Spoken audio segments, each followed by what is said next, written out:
कभी कर पाता हूँ, कभी नहीं। कभी तनाव आता है, कभी नहीं आता है। कभी ऐसा लगता है बिल्कुल नहीं हो पाएगा और कभी हो भी जाता है, लेकिन टाइम बहुत कम रहता है।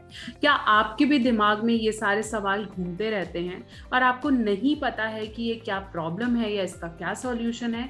चलिए इस बारे में बात करते हैं। नमस्कार, मैं हूँ डॉक्टर नेहा मेहता। मैं एक क्लिनिकल साइकोलॉजिस्ट और एक सेक्सुअल काउंसलर हूँ। पिछले 10 सालों से प्रैक्टिस कर रही हूँ और अपनी हर वीडियो के माध्यम से सेक्स से जुड़ी सही जानकारी, सही इलाज आप तक पहुंचाने की कोशिश करती हूँ। तो सबसे पहले क्या करना है, इस चैनल को सब्सक्राइब करना नहीं भूलना है, क्योंकि आपके बहुत से सवालों के उत्तर लेकर मैं आ रही हूँ। लाइक करें, शेयर करें, ज़्यादा से ज़्यादा लोगों तक पहुंचाएं और इसी प्रकार अपना प्यार बांटते रहें।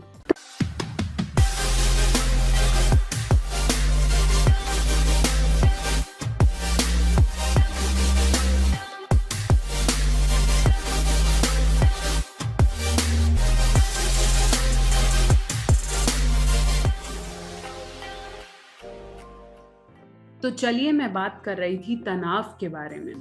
आप अकेले ऐसे पुरुष नहीं हैं। बहुत से पुरुष, 10 में से 7 से ज़्यादा पुरुषों को ज़िंदगी में कभी ना कभी तनाव मतलब इरेक्टाइल डिसफंक्शन का प्रॉब्लम रहता है। इरेक्टाइल डिसफंक्शन उस प्रॉब्लम को कहते हैं जहां सेक्स या इंटरकोर्स करने के लिए आपके लिंग में तनाव नहीं रहता कि आप उसे पूरे तरीके से कंप्लीट कर पाएं।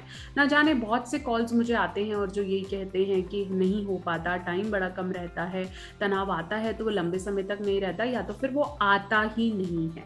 बहुत बार इरेक्टाइल डिसफंक्शन प्रीमेच्योर इजैकुलेशन मतलब बहुत जल्दी रसखालन हो जाने के साथ भी संबंधित किया जाता है। सबसे पहले जानेंगे इसके 3 मेजर कारण। सबसे पहला कारण होता है साइकोलॉजिकल स्ट्रेस, मतलब काम को लेकर, जिंदगी की आपाधापी को लेकर, हस्बैंड वाइफ के आपसी रिलेशन को लेकर। दूसरा बड़ा कारण रहता है आपके मेडिकल इश्यूज। बहुत बार हम इधर उधर कारण ढूंढते रहते हैं, लेकिन कारण होते हैं हमारे शरीर में इतना पावर नहीं होता है, किसी पर्टिकुलर न्यूट्रिएंट की कमी हो सकती है, या फिर मेडिकली जैसे डायबिटीज, थायराइड, अस्थमा, इस तरह की कोई मेडिकल इश्यूज, लिवर में कोई प्रॉब्लम, किडनी में कोई प्रॉब्लम, वो हो सकता है।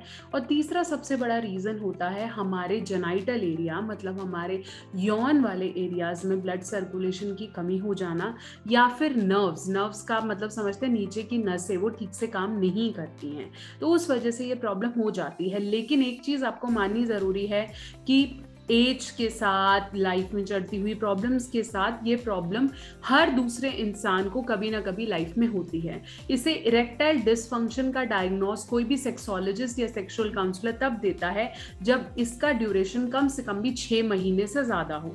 अगर कुछ समय हुआ और फिर ठीक हो गया तो इसको हम इरेक्टाइल डिसफंक्शन नहीं कहेंगे। ये प्रॉब्लम पुरुषों का कॉन्फिडेंस, औरतों के पास जाने वाला प्रवास सब रोक देता है, क्योंकि उन्हें लगता है वो परफॉर्म नहीं कर पाएंगे। इसका सबसे बड़ा रीजन वजन बहुत ज्यादा हो जाना, बीपी रहना, या बहुत ज्यादा बैड हैबिट जैसे टबैको, अल्कोहल के वजह से भी ये प्रॉब्लम हो जाती है। कभी कभार कुछ पर्टिकुलर दवाइयां जो आप लंबे समय से ले रहे हैं, चाहे वो मानसिक स्वास्थ्य की हैं या आपकी मेडिकल कंडीशंस की वजह से भी ये प्रॉब्लम हो जाती है। अब मैं बात करती हूँ इसके ट्रीटमेंट के बारे में। ट्रीटमेंट का मतलब आप समझ लीजिए कि आपको रूट कॉज तक पहुंचना है, जहां से ये प्रॉब्लम स्टार्ट हुई है, चाहे वो आपका मेडिकल कंडीशन है, चाहे वो आपकी एक्सरसाइज की कमी है, वेट बहुत ज्यादा बढ़ना है, तो इन कारणों को आपको ढूंढना पड़ेगा। क्योंकि इसकी वजह से प्रेगनेंसी आप कंसीव नहीं करा पाते हो, अपनी फीमेल को थकावट महसूस होती है, सर ज्यादा घूमता रहता है, नींद में दिक्कत आने लगती है, तो ज्यादा जरूरी है रूट तक पहुंचे। मैंने बहुत से ऐसे लोगों को देखा है जो कि अंधाधुंध दवाइयां लेने लग जाते हैं या फिर इधर उधर डॉक्टर्स के पास चले जाते हैं जिन्हें एक्सपर्टीज भी नहीं होता, और सिर्फ ये सोचते हैं कि फटाफट से ठीक हो जाए। जब तक आप इसकी जड़ तक नहीं पहुंचेंगे ये प्रॉब्लम ठीक नहीं हो पाएगी। तो सबसे पहले आपका मेन काम होना चाहिए इस प्रॉब्लम की जड़ तक पहुंचना और फिर खुद इसके ट्रीटमेंट की तरफ जाना।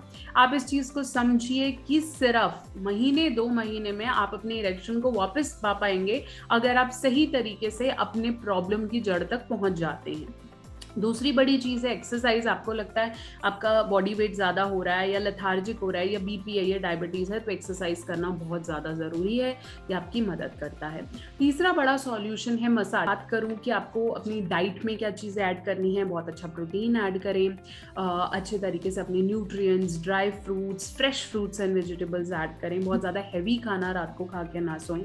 साथ साथ मैं आपको बताऊं कि आपको ऐसी एक्सरसाइजेस करनी है जो आपके पेल्विक मसल्स को और और आपके हार्ट की सर्कुलेशन को स्ट्रॉन्ग रखें, दिमागी रूप से बहुत ज़्यादा अपने आप को स्ट्रेस फ्री रखें, रेगुलर मॉर्निंग इवनिंग वॉक्स पर जाएं और साथ साथ इस चीज़ को ठाने नहीं। मैंने बहुत से कपल्स को देखा है, बहुत सारे मेल्स को देखा है जो ठान लेते हैं अब तो मुझसे हो ही नहीं हो पाएगा, मुझे तो प्रॉब्लम हो ही गया है, मैंने उस बार भी नहीं किया था तो इस बार भी नहीं कर पाऊंगा, मेरी वाइफ को हमेशा अनसेटिस्फाई रखूंगा। ऐसा नहीं है, ये प्रॉब्लम आता जाता रहता है। अगर हम टाइमली इंटरवेंशंस कर ले तो हम बहुत अच्छे से अपनी परफॉर्मेंस को फिर से अपलिफ्ट कर सकते हैं। ये सारी चीज़ें हमारे हाथ में है, तो हमें अपने रूट तक पहुंचकर उसे जल्दी से जल्दी करेक्ट करना है। आशा करती हूँ मेरी वीडियो आपके बहुत से डाउट्स को क्लियर कर पाई है। बहुत जल्दी एक और वीडियो लेकर आपके सामने हाजिर होंगी। कोई और टॉपिक है जिस पे आप चाहते हैं मैं वीडियो बनाऊं, उसको कमेंट सेक्शन में लिख भेजिए। साथ साथ आपकी कोई पर्सनल क्वेरी है तो आप मेरे से एक पर्सनलाइज सेशन बुक कर सकते हैं www.drnehamehta.com। इंस्टाग्राम और फेसबुक पे कनेक्ट करने के लिए डॉक्टर नेहा ऑफिशियल। और हाँ जी, हमारा नया चैनल आ गया है my fit brain with doctor Neha Mehta, जिसमें मैं मानसिक स्वास्थ्य और अपनी डेली लाइफ से रिलेटेड बहुत सारे व्लॉग्स डालती हूँ, तो आप उस चैनल को भी सब्सक्राइब करना नहीं भूलें। इस चैनल पे अपना प्यार देते रहें, बने रहें।